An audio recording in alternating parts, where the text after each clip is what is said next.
बिस्मिल्लाहिर्रहमानिर्रहीम। अस्सलामु अलैकुम दोस्तों, आज हम 1000 वाट का यूपीएस किस तरह बनाते हैं, इस पर टोटल कितनी कॉस्ट आती है और इसमें कौन कौन से पार्ट्स लगते हैं, इसके मुतल्लिक डिस्कस करेंगे। इसको बेसिकली दोस्तों इसके 3 मेजर पार्ट्स होते हैं, ट्रांसफार्मर मॉड्यूल और इसका मेन बोर्ड यानी कि सर्किट। मैंने इसमें एचटी का 1000 वाट का 4x4 का मॉड्यूल लगाया है। इमरान ब्रदर्स की स्पेशल किट आती है, स्पेशल के नाम से IB4 वो लगाई है, और 2x3 का ट्रांसफार्मर इसमें लगाया है तारक वालों का, जिसको मुजाहिद की तार लगी है, और माइक्रोटेक की मैंने इसको बॉडी लगाई है 1000 वाट की। सबसे पहले हम ट्रांसफार्मर की बात कर लेते हैं। इसकी बेसिकली 2 वाइंडिंग्स होती हैं, एक प्राइमरी और एक सेकेंडरी। जो ये साइड है दोस्तों, ये इसकी सेकेंडरी वाइंडिंग है।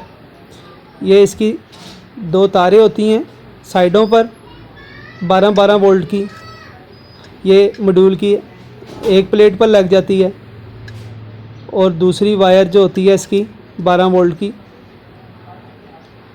वो मॉड्यूल की दूसरी प्लेट पर लग जाती है। और दरमियान वाली लूप को हम बैटरी वायर पॉजिटिव के साथ कनेक्ट कर देते हैं, और एक छोटी पॉजिटिव की वायर लेकर किट को हम रनिंग वोल्टेजेस जमा 12 वोल्ट प्रोवाइड करने के लिए हम निकाल लेते हैं। इसी तरह ये इसकी प्राइमरी वाइंडिंग है। ये दोस्तों ये यहाँ से शुरू होती है। ये इसकी 260 वोल्ट की तार है। ये सबसे एंड वाली तार होती है इसकी, जिसमें सबसे ज़्यादा वोल्टेजेस आते हैं 260 वोल्ट। ये इन्वर्टर, जहाँ पर हमारी किट का इन्वर्टर वाला जैक होता है, ये उसमें लगती है। फिर आगे 20-20 वोल्ट के फ़र्क के साथ अगली तारें होती हैं जो इससे 20-20 वोल्ट कम होते हैं, जैसे कि पहली तार 260 की, दूसरी 240 की, तीसरी 220 की, चौथी 200 की, पाँचवीं 180 की, और छठी 160 की। इस तरह के दोस्तों आगे चलता है 20-20 वोल्ट के फ़र्क से। और एंड वाली ग्राउंड की तार होती है, एंड वाली ग्राउंड की तार है। और ये इसके साथ वाली चार्जिंग की तार होती है, जो 140 वोल्ट की तार होती है। ये आप ऑप्शनल तारें होती हैं, आप अपनी रिक्वायरमेंट के मुताबिक इनको लगा सकते हैं। हमने इन्वर्टर के लिए हमेशा 260 वोल्ट वाली सबसे हाई वैल्यू तार यूज़ करनी है। अब हम किट की तरफ आ जाते हैं। किट में दोस्तों पहला ऑप्शन जो है 260 वोल्ट इन्वर्टर का है। यहाँ पर फर्स्ट वाले जैक में हमारी इन्वर्टर की तार सबसे हाई वैल्यू की लगेगी 260 वोल्ट की। 260 वोल्ट की तार लगेगी, जैसा कि किट में भी मेंशन है 260 वोल्ट IVN इन्वर्टर की तार यहाँ लगाएं। जबकि पिन नंबर 2 में हमारी ग्राउंड की तार लगेगी, ये न्यूट्रल इन की तार जो कि ट्रांसफार्मर से आ रही है।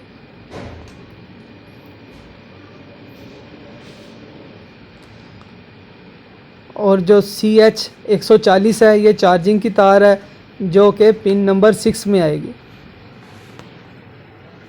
CH का मतलब चार्जिंग 140 वोल्ट,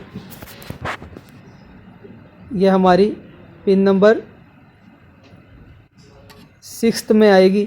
ये पिन नंबर 5 है, जबकि इसके साथ वाली पिन नंबर 6 है। दोस्तों ये जो ग्राउंड के साथ वाली तार होती है, ये इसकी चार्जिंग की तार होती है, ये पिन नंबर 6 में आएगी 140 वोल्ट की।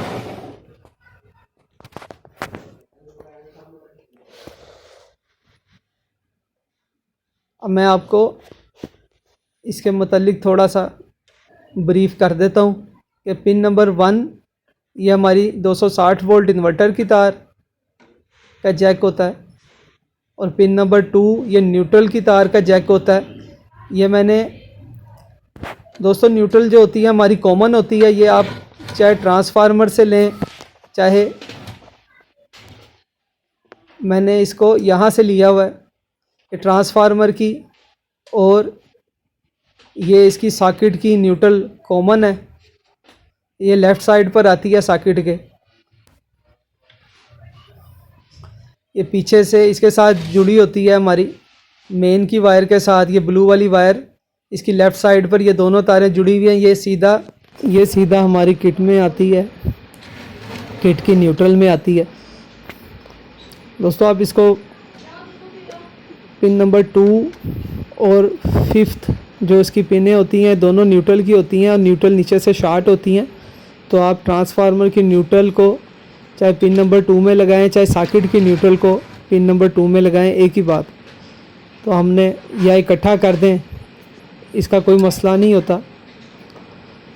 इस तरह दोस्तों ये हमारी लाइन की तार है, ये पिन नंबर 3 में जाएगी। ये पिन नंबर हमारी 3 में, जैक नंबर 3 में L 220 वोल्ट लिखा होता है, इसमें आएगी। और जो कि हमारे फ्यूज़ होल्डर से होते हुए पिन नंबर 3 में जाती है। जबकि ये आउटपुट की तार पिन नंबर 4 है, जो कि फ्यूज़ होल्डर से होते हुए हमारी सॉकेट की राइट साइड पर आएगी। ये आउटपुट की तार है, ये हमारी सॉकेट की राइट साइड पर आएगी। और ऊपर से दोस्तों ये किट की तरफ से पिन नंबर 4 पर लगेगी। यहाँ पर UPS आउट लिखा होता है, जो जिसमें पिन नंबर 4 की तार लगती है।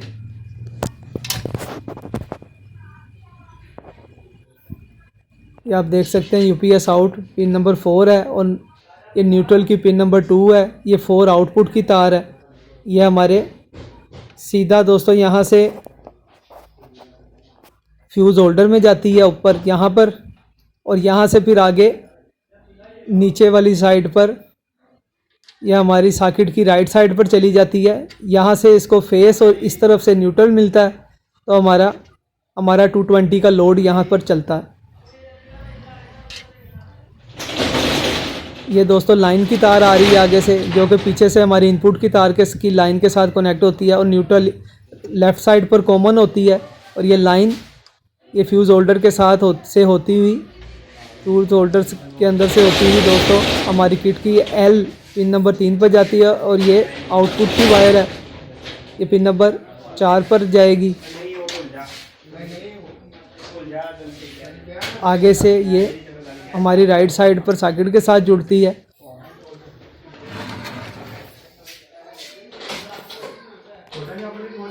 ये न्यूट्रल आउट है, एन आउट लिखा होता है यहाँ पर। तो दोस्तों ये सॉकेट ये नीचे से शॉर्ट होता है पिन नंबर 2 और 5th।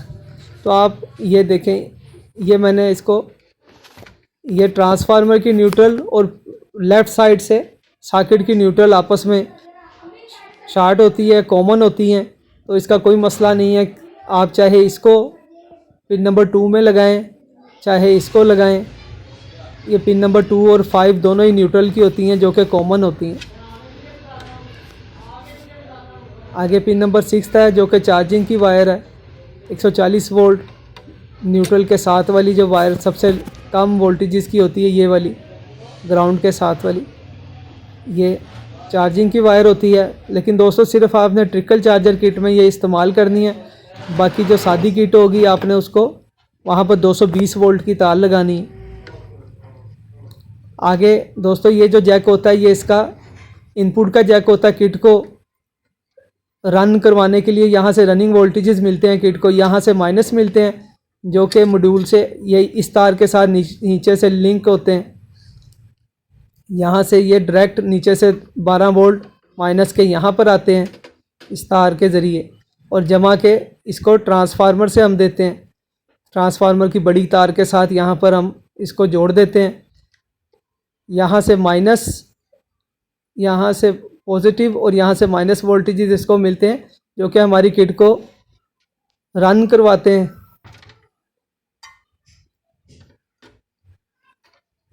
ये दोस्तों इसके बाइसिंग के वोल्टेजेस यहाँ से मॉड्यूल को मिलते हैं किट के ज़रिए। B1 और B2 इसके ऊपर लिखा होता है। ये यहाँ से B1 इधर और B2 इधर, दूसरी साइड पर आता है। ये B1 की तार है, ये B2 की तार है। यहाँ से दोस्तों इसको ऑपरेट करवाने के लिए बाइसिंग वोल्टेजेस मिलते हैं। किट इसको मॉड्यूल को यहाँ से ऑपरेट करवाती है, यहाँ से चलाती है किट। ये बाइसिंग वोल्टेजेस यहाँ पर देती है B1 और B2 पर। आपने इसको B1 और B2 को मॉड्यूल के B1 और B2 के साथ जोड़ देना है। और आगे फ़ैन की पॉजिटिव और नेगेटिव की वायर है जो कि हमारे कूलिंग फ़ैन की तरफ चली जाती हैं।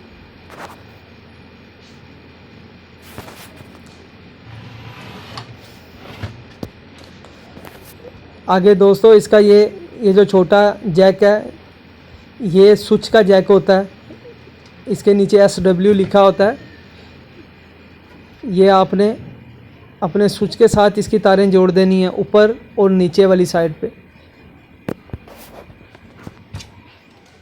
स्विच का जो बेसिक फंक्शन होता है दोस्तों, वो ऊपर और नीचे वाले पॉइंट्स के साथ होता है, शार्ट होने का, ओपन होने का और क्लोज़ होने का। तो आपने इसको ऊपर नीचे जोड़ना, साइडों पे नहीं जोड़ना। और इसी तरह ये हमारे जैक्स हैं, LED जैक्स हैं। ये इसकी लेफ़्ट वाली साइड जो होती है, ये मेन वाला जैक है। ये इसके दो तरह के जैक्स होते हैं। एक हमारी परसेंटेज का होता है, जबकि दूसरा मेन UPS का जैक होता है। ये इसकी ग्राउंड है, G&D लिखा होता है यहाँ पर लेफ़्ट साइड पे, सबसे लेफ़्ट 5वीं तार इसकी ग्राउंड होती है। आपने इसको अपनी LEDs के ग्राउंड को एक सीक्वेंस के साथ दोस्तों राइट साइड पे मैंने कर दिया है और इसको आपस में जोड़ दिया। लेफ़्ट पे मैंने इसके पॉजिटिव को रखा है, जबकि राइट पे मैंने इसके नेगेटिव को रख के जोड़ दिया है और उसको ग्राउंड की तार दे दी है, कॉमन कर दिया ग्राउंड। और आगे मेन UPS चार्जिंग फुल की तार को मैंने 1 बाय 1 अपनी LEDs के साथ जोड़ दिया है। इसी तरह मैंने इसके ग्राउंड को जो लेफ़्ट पर आता है कॉमन कर दिया है और आगे 1 बाय 1 मैंने अपनी LEDs को जमा के वोल्टेजेस दे दिए हैं। आप देख सकते हैं कि ग्राउंड कॉमन कर दिए हैं, सबको इकट्ठा कर दिया और इसके जमा के वोल्टेजेस को 1 बाय 1 मैंने एक एक तार के ज़रिए, जहाँ जहाँ जो ऑप्शन थी उस तार के ज़रिए मैंने उसको जोड़ दिया। अब दोस्तों बात कर लेते हैं इसके मॉड्यूल की। इसमें मैंने IRF 150 4x4 का मॉड्यूल लगाया है, HT वालों का। ये बेसिकली 1000 वाट का मॉड्यूल है।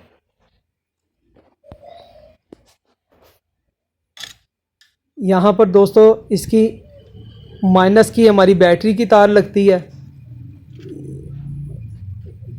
और यहाँ से ये इसका आउटपुट क्या जैक है। यहाँ पर B1 और B2 की वायर्स लगती हैं, जबकि दरमियान में इसकी माइनस की वायर लगती है, जो कि आगे किट को रनिंग वोल्टेजेस प्रोवाइड करती है, चलाने के लिए वोल्टेजेस देती है। दोस्तों मॉड्यूल लगाना सबसे आसान है। आप सिर्फ इसमें एक बड़ा हमने इसको वायर लगानी होती है ब्लैक। बाकी दोस्तों पॉजिटिव की जो तार है उसमें आपने ध्यान रखना है कि ये टर्मिनल का P वाला हमारा टर्मिनल है वो रेड के साथ, और जिस पर N लिखा होता है वो नेगेटिव के साथ लगाएं, नहीं तो आपको बैटरी के साथ लगाने में मुश्किल पेश आएगी। और ये इसका इनपुट का जैक है, इनपुट का शू है, 3 पिन शू 220 वोल्ट का।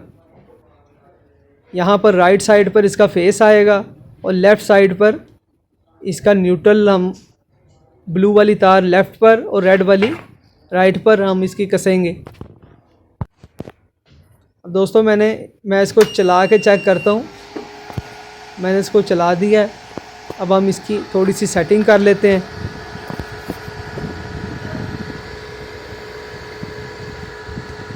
इसका ये वाला वेरिएबल मेन का वेरिएबल होता है, आपने इसको एंड पर कर देना है कि आपके वोल्टेजेस अगर मिनिमम वोल्टेजेस, कम से कम वोल्टेजेस आएँ तो ये आपका UPS मेन पर ही रहे, UPS पे शिफ्ट ना हो। ये दोस्तों इसका फिक्स वोल्ट का और ये ओवरलोड का वेरिएबल होता है। इसको आपने घुमा के दरमियान में कर लेना है, लोड के मुताबिक जितना आपका लोड होगा अपनी रिक्वायरमेंट के मुताबिक इसको सेट कर लेना। मैं इसको दरमियान में कर दूंगा, जबकि ये आपने इसको क्लॉकवाइज घुमाकर इसको दरमियान में कर लेना। और एम्पेयर सेट की वेरिएबल को दोस्तों आपने अपने एम्पेयर मीटर के मुताबिक सेट करना है। मैं इसको तकरीबन 10 एम्पेयर पर सेट करूँगा और आपने बैटरी फुल और लो वाले को वेरिएबल को नहीं छेड़ना, क्योंकि ये बाय डिफ़ॉल्ट कंपनी इसको सेट करके बेचती है। जी तो दोस्तों हमारा यूपीएस बिल्कुल रेडी है। अगर आपको कोई बात समझ ना आए तो आप कमेंट सेक्शन में पूछ सकते हैं। अगर आपको मेरी वीडियो पसंद आई तो इसको लाइक करें, शेयर करें और सब्सक्राइब करें। जज़ाकल्लाहु खैरा। अस्सलामु अलैकुम।